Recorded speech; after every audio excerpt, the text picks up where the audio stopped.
हमारी सोसाइटी ने बीपी के साथ एक ही शब्द जोड़ दिया है, कंट्रोल। बीपी को कंट्रोल करो, बीपी नीचे रखो, बीपी को दबाओ। लेकिन आज मैं इस लैंग्वेज को थोड़ा साइड में रखना चाहता हूँ, क्योंकि बीपी को कंट्रोल नहीं, बीपी के साथ कोऑपरेट करना है। ये सिर्फ एक पॉजिटिव लाइन नहीं है, ये सोचने का एक पूरा शिफ्ट है। Predictable routine, nervous system safety, proper hydration और डाइजेस्टिव रेस्ट, ये सब बॉडी को ये सिग्नल देते हैं कि एनवायरनमेंट अब अनसेफ नहीं रहा। और जैसे ही बॉडी को सेफ्टी का ये मैसेज कंसिस्टेंटली मिलता है, बीपी को ऊपर रहने की जरूरत खुद ब खुद कम होने लगती है। इस अप्रोच में कोई प्रेशर नहीं होता, कोई फाइट नहीं होती, सिर्फ समझ होती है, पेशेंस होता है और ट्रस्ट होता है। जब हम बॉडी के सिग्नल्स को सुनना शुरू कर देते हैं, तब बीपी एक प्रॉब्लम नहीं रहता, बल्कि एक गाइड बन जाता है जो हमें बताता है कि बॉडी को किस जगह सपोर्ट चाहिए।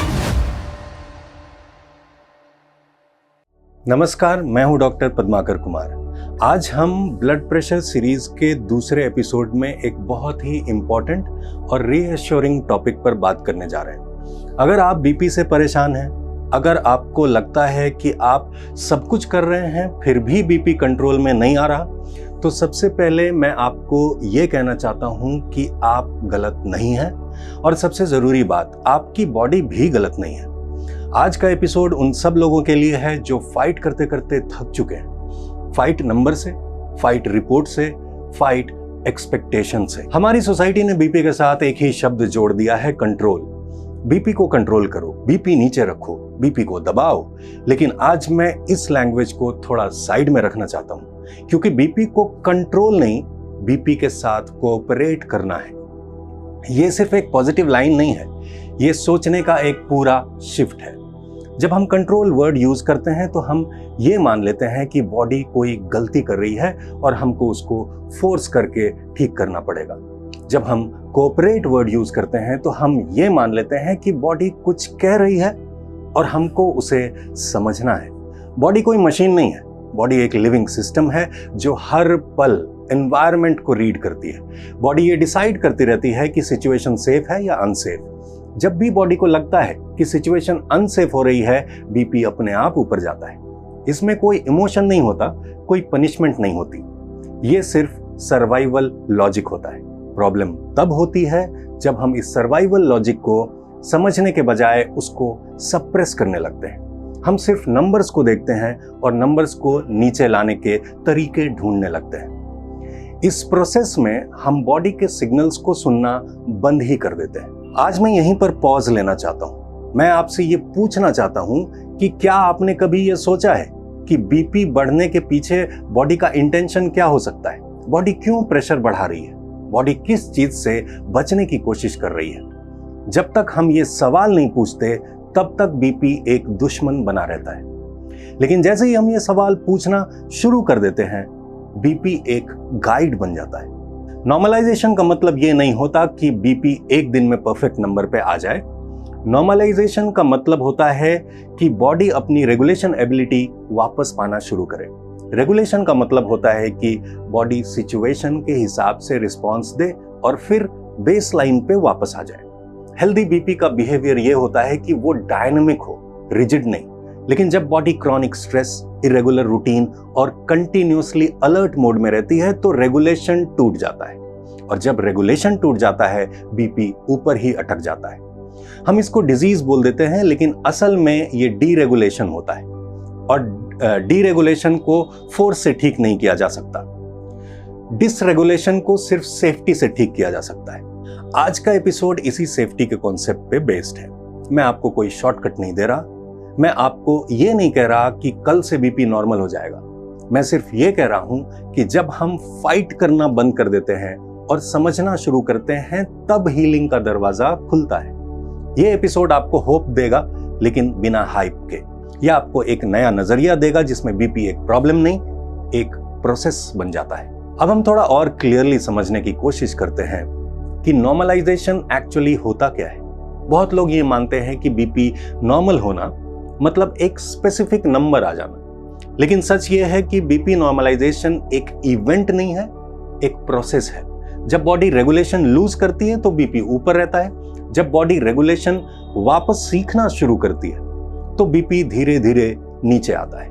इस प्रोसेस में सबसे बड़ी गलती जो लोग करते हैं वो ये है कि वो नंबर्स को फोर्स करने लगते हैं। कभी बहुत स्ट्रिक्ट रूटीन बना लेते हैं, कभी पैनिक में आ जाते हैं, कभी एक्सट्रीम चीजें ट्राई करते हैं। ये सब बॉडी के लिए और ज्यादा अनसेफ हो जाता है। बॉडी को फोर्स पसंद नहीं आता, बॉडी को प्रेडिक्टेबिलिटी पसंद आती है। जब रूटीन रोज बदलता है, जब खाने, सोने, काम करने का कोई फिक्स्ड पैटर्न नहीं होता, तब नर्वस सिस्टम अलर्ट ही रहता है और अलर्ट नर्वस सिस्टम बीपी को नीचे नहीं आने देता। इसलिए बीपी नॉर्मलाइजेशन के कुछ बेसिक पिलर्स होते हैं। सबसे पहला पिलर है प्रेडिक्टेबल रूटीन। जब बॉडी को पता होता है कि कब खाना मिलेगा, कब रेस्ट मिलेगा, कब एक्टिविटी होगी, तब बॉडी रिलैक्स करना शुरू करती है। दूसरा पिलर है नर्वस सिस्टम की सेफ्टी। ये सिर्फ मेडिटेशन या ब्रीदिंग तक लिमिटेड नहीं होता, ये ओवरऑल लाइफ के नॉइज को कम करने का प्रोसेस होता है। कांस्टेंट वरी, कांस्टेंट कंपैरिजन और हर चीज में अर्जेंसी नर्वस सिस्टम को परमानेंटली अलर्ट रखते हैं। तीसरा पिलर है प्रॉपर हाइड्रेशन। जब बॉडी डिहाइड्रेटेड होती है, ब्लड को सर्कुलेट करने के लिए प्रेशर बढ़ाना पड़ता है। ये सिंपल फिजियोलॉजी है, लेकिन बहुत लोग इसको इग्नोर कर देते हैं। चौथा पिलर है डाइजेस्टिव रेस्ट। जब डाइजेशन को कभी ब्रेक नहीं मिलता, बॉडी को रिपेयर का टाइम नहीं मिलता, और जब रिपेयर नहीं होती, बीपी स्टेबल नहीं होता। ये चारों पिलर्स मिलकर बॉडी को एक सिंपल मैसेज देते हैं कि अब सिचुएशन प्रेडिक्टेबल है, अब सिचुएशन सेफ है। जब बॉडी को ये मैसेज बार बार मिलता है, तो बीपी को ऊपर रहने की जरूरत धीरे धीरे कम होने लगती है। ओवरनाइट चेंज नहीं होता है, ये एक लर्निंग प्रोसेस होता है। जैसे कोई बच्चा होता है, पहले एनवायरनमेंट को वो ऑब्जर्व करेगा, फिर रिलैक्स करता है। ठीक वैसे ही बॉडी भी पहले ऑब्जर्व करती है, फिर रिलैक्स होती है। जब बॉडी को लगता है कि सेफ्टी टेम्पररी नहीं, कांस्टेंट है, तो रेगुलेशन वापस आना शुरू हो जाता है। और जब रेगुलेशन आता है, बीपी नेचुरली कोऑपरेट करता है। अब हम सबसे अंडर डिस्कस्ड लेकिन सबसे इंपॉर्टेंट फैक्टर पे आते हैं। बीपी नॉर्मलाइजेशन का सबसे बड़ा मिसिंग एलिमेंट है टाइम। हम एक तेज दुनिया में रहते हैं, जहां हम इंस्टेंट रिजल्ट्स के आदत में आ गए, लेकिन बॉडी का रिदम बिल्कुल अलग होता है। बॉडी धीरे सीखती है, लेकिन जब सीख जाती है तब स्टेबल रहती है। अगर आप सालों से आपका बीपी ऊपर रहता है, तो ये एक्सपेक्टेशन रखना कि कुछ ही हफ्तों में परमानेंटली नीचे आ जाएगा, बॉडी के लिए और ज्यादा प्रेशर क्रिएट करता है, और प्रेशर कभी सेफ्टी क्रिएट नहीं कर सकता। इसलिए पेशेंस बहुत जरूरी है। जब आप बॉडी को बार बार ये एक्सपीरियंस देते हैं कि रूटीन प्रेडिक्टेबल है, हाइड्रेशन कांस्टेंट है, स्ट्रेस मैनेजेबल है और डाइजेशन को रेस्ट मिल रहा है, तो बॉडी धीरे धीरे ट्रस्ट बिल्ड करती है। ये ट्रस्ट ही रेगुलेशन का बेस होता है। जिस तरह किसी भी रिलेशनशिप में ट्रस्ट जो है वो टाइम के साथ बनता है, ठीक उसी तरह बॉडी के साथ भी ट्रस्ट टाइम के साथ बनता है। जब बॉडी को पता हो जाता है कि सेफ्टी 1-2 दिन की नहीं बल्कि लॉन्ग टर्म की है, तब बीपी अपने आप नीचे आता है। इसलिए मैं बार बार बोलता हूं कि बीपी को फाइट मत करिए, बीपी को फोर्स मत करिए, बीपी के साथ कोऑपरेट करिए।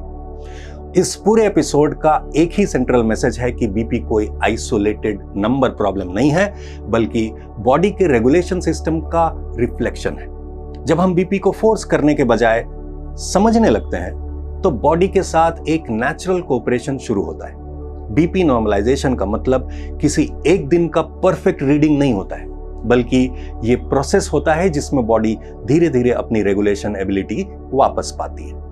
Predictable routine, nervous system safety, proper hydration और डाइजेस्टिव रेस्ट, ये सब बॉडी को ये सिग्नल देते हैं कि एनवायरनमेंट अब अनसेफ नहीं रहा। और जैसे ही बॉडी को सेफ्टी का ये मैसेज कंसिस्टेंटली मिलता है, बीपी को ऊपर रहने की जरूरत खुद ब खुद कम होने लगती है। इस अप्रोच में कोई प्रेशर नहीं होता, कोई फाइट नहीं होती, सिर्फ समझ होती है, पेशेंस होता है और ट्रस्ट होता है। जब हम बॉडी के सिग्नल्स को सुनना शुरू कर देते हैं, तब बीपी एक प्रॉब्लम नहीं रहता बल्कि एक गाइड बन जाता है, जो हमें बताता है कि बॉडी को किस जगह सपोर्ट चाहिए। नेक्स्ट एपिसोड में हम एक और बहुत ही इंपॉर्टेंट एस्पेक्ट को डीपली टच करेंगे और उसको डिटेल में डिस्कस करेंगे। तो उम्मीद है आज की बात आपको समझ में आई। तो मिलते हैं अगले एपिसोड में, तब तक के लिए स्टे हेल्दी, एंजॉय लाइफ। नमस्कार।